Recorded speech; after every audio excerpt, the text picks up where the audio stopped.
السلام عليكم، انا احمد سمير، اهلا بكم في فيديو جديد.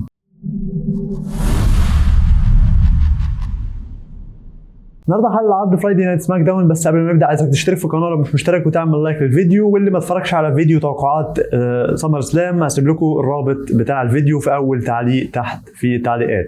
خلونا نبدا على طول في العرض اللي بدا بدخول كودي رودز للحلبه، وقال ان انا جاي اتكلم مع سولو سيكوا، فيا سولو ادخل. دخل سولو سيكوا للحلبه وقال للجمهور اكنولج مي، يعني اعترفوا بيا، بيعمل زي ما رومان رينز كان بيعمل. كودي رودز قال لي سولو سيكوا ما تحاولش تقلد رومان، وما تحاولش تكون الشخص الكبير، والمهم ما تحاولش تقلد حد. فسولو قال له انت خلاص خلصت عشان انا مش فاضي وورايا حاجات كتير تانية غيرك. كودي رودز قال له لا انا ما خلصتش، وانا هنا البطل، و انا كنت بدافع عن اللقب ده او بلعب على اللقب ده ايام ما كان رومان هنا، وفاكر ساعتها اللي حصل، وهعمل معاك اللي انا عملته مع رومان، وبالذات في ماتش اللي كان بقواعد البلاد لاين. فسولو سيكوا قال له رومان رينز مش زي رومان رينز، ضعيف مش زي قوي، وانا هنا بخوف اللي حواليا مش زيه. لكن بما انك جبت سيره البلاد لاين رولز او قواعد البلاد لاين، فايه رايك ماتش بكره يكون بيننا يعني بقواعد البلاد لاين؟ فشفنا البلاد لاين بيخشوا من الجمهور، وكودي رودز قال انا مش خايف منكم كلكم، فانا موافق ان العب ماتش بكره بقواعد البلاد لاين. وقال اني مش محتاج ان اغلب كل عيلتك يا سولو، انا كل اللي محتاج اعمله ان انا اكسب الترايبل شيف، وبما ان الترايبل شيف مش هنا فهتعامل مع اللي عايز يكون ترايبل شيف. وانتهى السيجمنت الافتتاحي على كده. يعني معنى ان كودي رودز قال ان بما ان الترايبل شيف مش هنا، ده معناه ان كودي معترف برومان رينز كترايبل شيف، ومعنى ان كودي رودز اعترف بترايبل شيف هو رومان رينز، فده بيقول ان رومان رينز لما هيرجع كبيبي فيس مش كهيل، لان لو هيرجع كهيل ما كانش كودي رودز قال الجمله دي. فدي اللي خدتها من السيجمنت الافتتاحي، دي اكدت لي ان رومان هيرجع كبيبي فيس. الحاجه الثانيه ان ماتش بكره خلاص هيكون بقواعد البلاد لاين، دي ممكن تاكد اكتر ان هيكون في تدخلات كتير في الماتش ما بين سولو وكودي، وطبعا البلاد لاين هيخشوا كتير. فممكن انا كنت قايل في التوقعات اني بعد الماتش ممكن البلاد لاين يضربوا كودي، لكن اعتقد بما ان الماتش بقواعد البلاد لاين فممكن تدخل من رومان رينز يدخل اثناء الماتش ما هو شغال، لان مش هيكون في قواعد اصلا في الماتش، وهو كده اصلا من البلاد لاين يعني.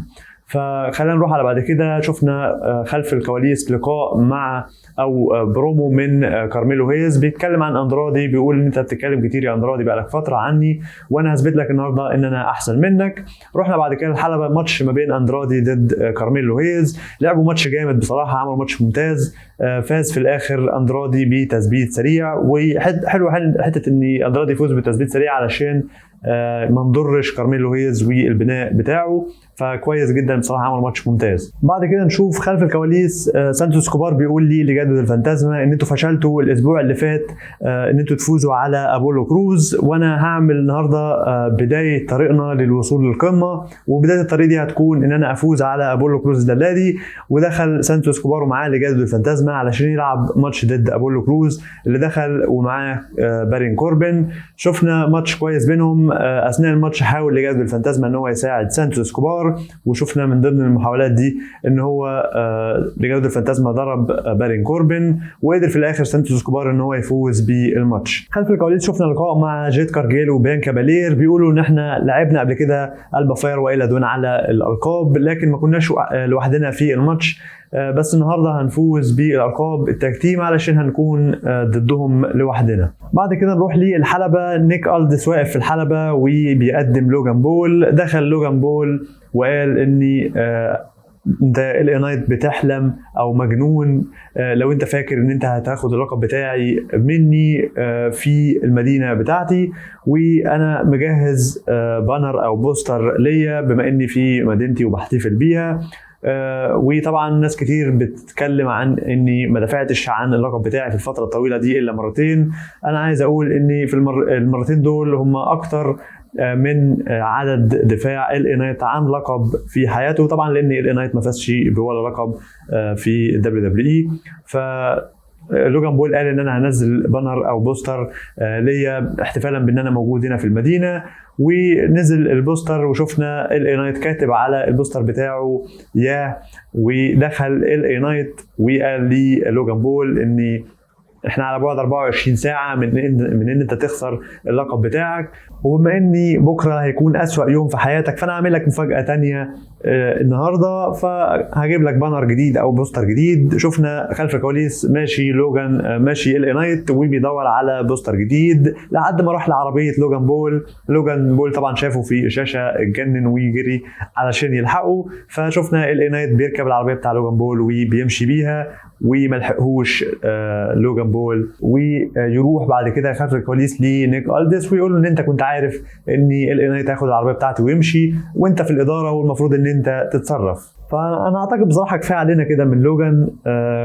لازم ال نايت يكسب الماتش بكره بصراحه، لان ال نايت اولا ان هو يستحق لقب ده بعيد عن اي حاجه، تاني حاجه ان لوجان بول زي ما احنا عارفين ان هو مش فاضي يدافع عن اللقب بتاعه بشكل كبير وهيدفن اللقب اللي معاه بصراحه، فلازم ال نايت يكسب في ماتش سمر سلام. بعد كده نروح لماتش على القاب التاج تيم للسيدات ما بين الابطال ألبا فاير وايلا دون ضد جيد كارجيل وبيانكا بالير، وعملوا ماتش كويس. شفنا اثناء الماتش دخول من بلير دافنبورت وضربت جيد كارجيل علشان يتلغي الماتش، وشفناها بتطلع وتقف مع ألبا فاير وايلا دون وبدات تضرب معاهم في بيانكا بالير.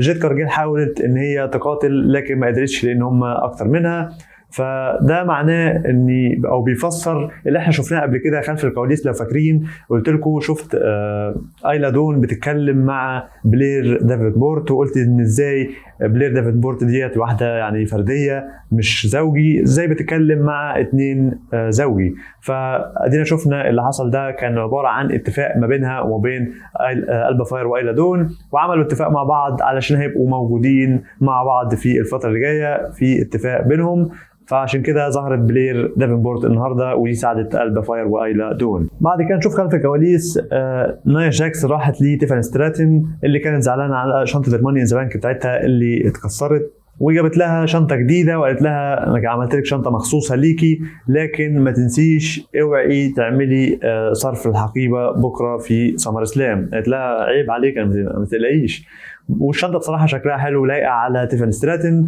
بعد كده دخلت تشيلسي جرين وبايبر نيفن قالوا لي تيفاني ستراتن اني انا اللي كنت محتاجه اعمل حاجه زي كده وكنت بخطط ان انا هعمل شكل خاص للشنطه بتاعتي لو فزت بالماني ان ذا بانك.